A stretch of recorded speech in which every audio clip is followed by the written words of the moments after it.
I'm here to talk to you about success. The very first rule of success is having a clear vision.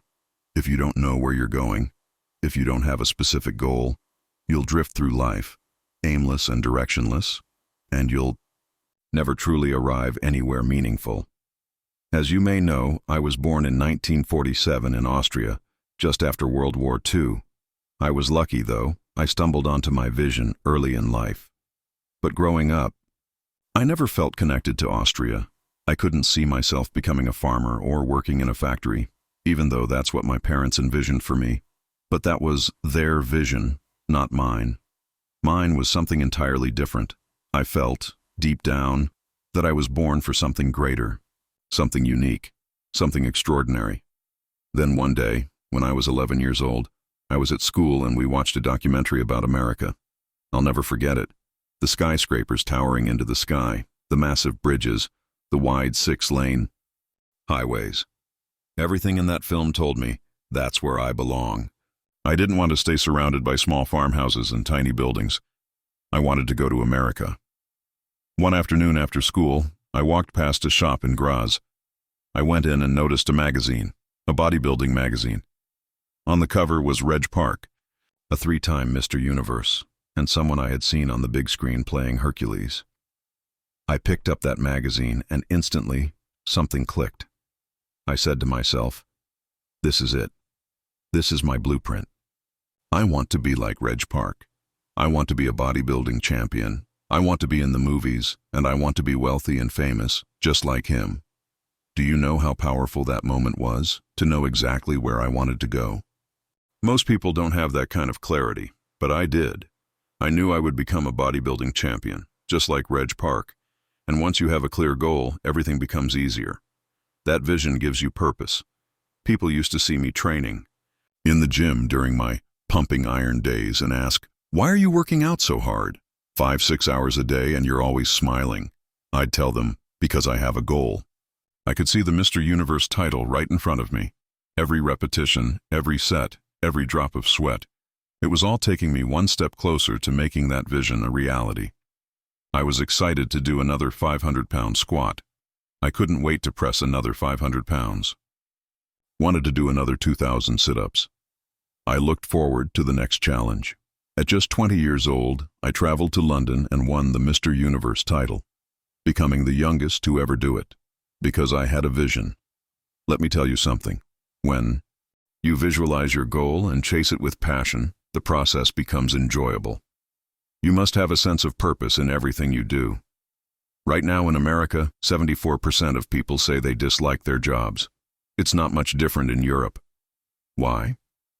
Because most people are doing something they never chose to do. They didn't follow a vision. They simply took a job because they had to, and then that job becomes a burden, a chore. Work becomes just that, work. It's not fun. Only a small percentage of people truly enjoy what they do. That's a staggering thought. I felt incredibly blessed because I knew what I wanted. It's like a medical student who dreams of being a doctor. You know your direction, and you chase it with everything you've got. The same thing happened in politics. I had a clear vision. I wanted to lead California. That was my limit. Because I wasn't born in the United States, so I couldn't run for president. But being governor of the largest state in America, the 5th largest economy in the world, was, to me, the ultimate achievement. People told me I should start smaller. Run for city council, they said. You'll never make it to governor. But 2 months later, I was elected governor of California because I had a vision and pursued it relentlessly. That's rule number 1. Have a vision. Rule number 2.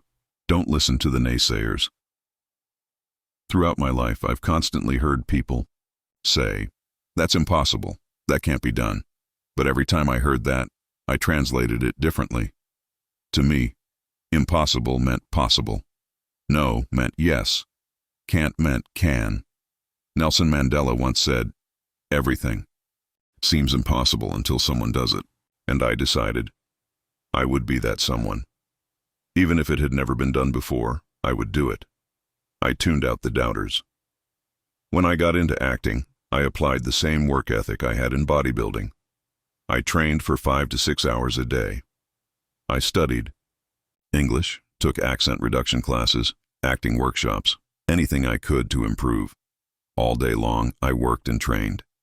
Eventually, I landed a role in Hercules in New York. It was a flop. It went straight down the drain. But I didn't let that stop me. I still had the same vision.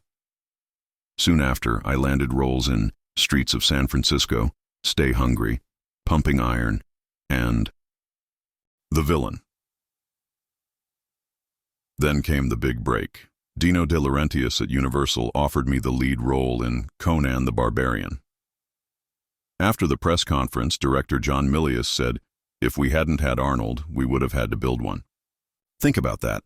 The same body that people once said would never work in movies, the one they said didn't fit the Hollywood mold, became the exact reason I got that role. Conan the Barbarian became the #1 box office hit in the summer of 1982.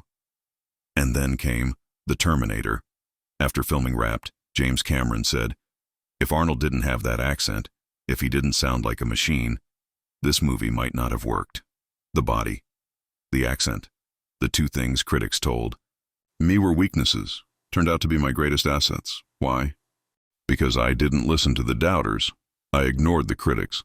I blocked out the negativity, and that's a lesson I want you to carry with you.